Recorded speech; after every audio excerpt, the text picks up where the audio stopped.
Un'email ai 3.000 dipendenti comunali da parte del sindaco Brugnaro. Da una parte tende la mano, dall'altra attacca alcune sigle sindacali.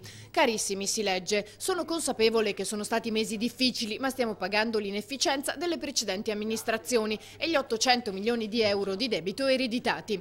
Poi prosegue, rivendichiamo con forza il diritto di questa giunta a dirigere il comune senza ubbidire ai veti continui di alcuni sindacalisti politicizzati, addirittura schierati apertamente alle ultime elezioni contro questa stessa amministrazione. Immediata all'indomani la replica.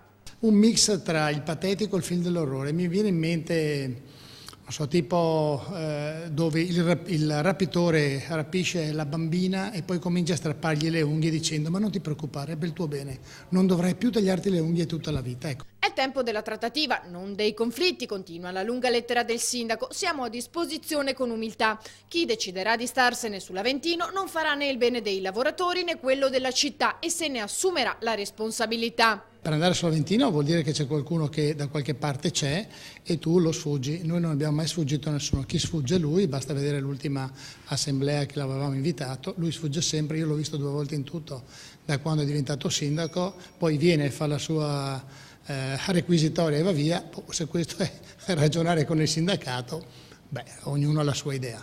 Noi abbiamo tanti asili, no? Forse come all'asilo il bambino quando gli porti via a giocare si arrabbia e non ti dirà mai che hai ragione. Io credo che lui non ci dirà mai che abbiamo ragione.